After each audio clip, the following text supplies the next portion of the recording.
Hey everyone, Scott here to discuss Hellboy, the 2004 version, starring Ron Perlman, Selma Blair, Jeffrey Tambor, Carol Roden, Rupert Evans, and John Hurt, and directed by Guillermo del Toro. Welcome back, sir. Third Guillermo del Toro in a series, and that's it. I'm completed with Guillermo del Toro until his next movie, which I don't know when that'll be, but I'm really glad I'm doing Hellboy now because now there's a reboot coming up. Without him and without Ron Perlman. I'll talk about it, but let's just get straight into this. We open the movie in World War II in the year 1944. A 28-year-old Professor Trevor Brudenholm, who is a paranormalist with a bunch of soldiers against the Nazis in Scotland, and Hitler's #1 assassin having a fight to rise the demons or destroy the world, something like that. I think it's option 2, but the soldiers stop the invasion as soon as it's done. They find a red baby, half man, half demon, and decide to call him Hellboy. And how appropriate is that, right? And what I liked about that sequence is it tells how the paranormal begins and how Hellboy became a superhero over the years. Del Toro, does a fantastic job telling Hellboy's origin quicker than any other superhero movie. I also like how he begins to trust Professor Broom over the years. Years later, Hellboy is a celebrity in a mystery kind of way, and Tom Manning, played by Jeffrey Tambor, is on TV and covering Hellboy's appearance photos. And I like Jeffrey Tambor as a control freak in movies. He plays that very well. Meanwhile, an older Professor Broom, played by John Hurt, is dying of cancer, and I like Professor Broom in this movie. Too bad he's going to die in this one, spoiler alert. And John Hurt plays him very well.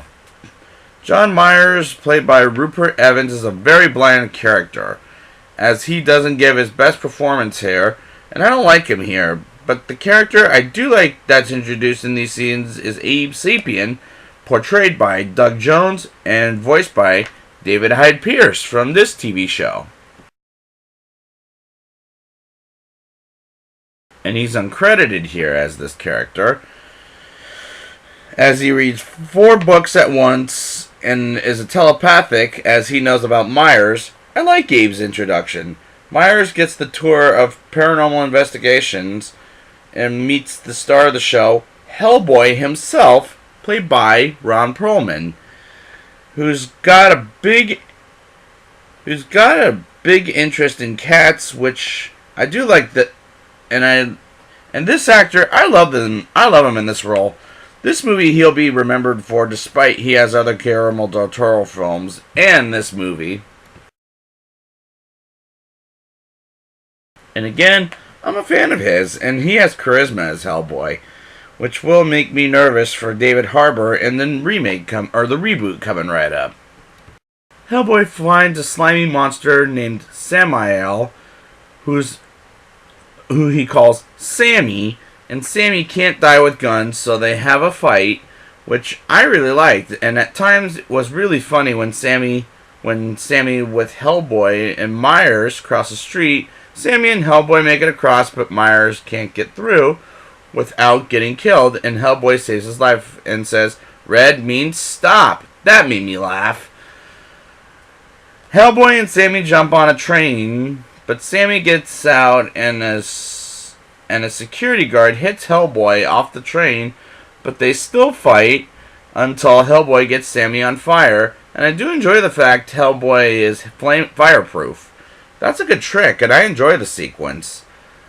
After the fight, Hellboy visits Liz Sherman, played by Selma Blair, who was his old lover, and I like their scenes together, and they have such good chemistry. And I do like Liz's backstory when she gets picked on by some bullies and even gets hit by a rock. She'll burn them alive. But honestly, Selma Blair, like Rupert Evans, is another bland performance. Well, it's not a bland performance, but she's always bland in the movies. I'm not really the biggest fan of Selma Blair because she sounds the same in every movie I've ever seen her in. That may be my biggest problem with her in this movie. Hellboy goes after the masked man. I can't really remember his name off the top of my head, from the Nazi group, while Abe gets attacked by a creature that looks like Sammy after Sammy eats 2 guards and runs into Hellboy and have a fight at the train station, which was a lot of fun, and we end the fight with Hellboy saving a lady's pack full of kittens, which I did find that moment of the film absolutely adorable and a fun action sequence. And Sammy gets smashed by a train, which is a cool scene for that sequence. Del Toro does action scenes with monsters very well in this movie.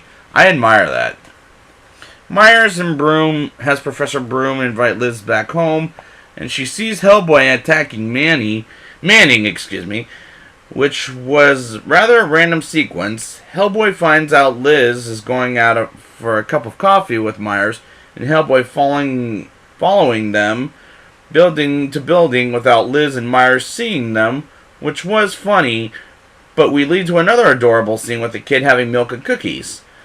While spying on Myers and Liz, the German masked man brings Rasputin, who is the villain of this movie, kills Professor Broom, which was a sad moment because I like John Hurt in this role. I just felt very sad by it. Rasputin has a plan that takes place in Moscow to have Hellboy become king of the underworld, which sounds kind of tedious, I know. But Hellboy, Liz, and Myers and Manning go there with some agents and starts off in a cemetery where Hellboy digs up a baby, well, a body, excuse me very much, that was with Rasputin, named Ivan, to take them to the lair of Rasputin. And the Ivan puppet looked pretty good, and I found hilarious when Hellboy says, "We better not split up," and they get split up. I think he spoke too soon. Manning acts like an ass when he thinks he runs the show and gets a guard, and with Ivan dead and Hellboy and Manning are safe. But I honestly wish Manning was dead by the end of this movie. But unfortunately, he's still alive. Spoiler alert. One guard gets killed by a Sammy monster, and there's about 6 or 7 of them, and Hellboy comes down and kicks their asses until Liz forces Myers to hit her and burns them all to ash, which was a fun and great sequence. The bad guys find them and tie them up, and Rasputin forces Hellboy to open the underworld to save Liz's life, and the horns again to unlock the underworld to gets a giant monster to rule the world, which did feel B-movie particularly since Hellboy takes off his horns. Hellboy gets Myers and Liz out of there, and a monster that gets out of Rasputin's stomach and kills him, and his blonde girlfriend, whom I never got the name of. Hellboy sticks a grenade belt in the monster's mouth and goes back to the Myers and Liz, and he kisses Liz with fire. And that ending was pretty good. Was a pretty good ending until we get credits rolling to a scene during the credits with Manning almost getting killed, and that's it. And that's it, which was unsatisfying. I wish he was dead by the end of that point. Now it's time for the rating. I'll give this movie a 8.3 out of 10. I do like the action scenes, and it has a couple of adorable scenes. Selma Blair and Rupert Evans are miscasted, sure, but one of them shows up next week. I won't tell you who it is. There were times it was really funny, and I really like Ron Perlman in this role, which is going to make me nervous for the reboot. Let's hope it's good, but for now, let's get through the movie next week, and I like this movie quite a bit. So I'd like to thank you guys for joining me, and next week I will be back with Hellboy 2, The Golden Army. And until next time, get past through, demon. Get past through.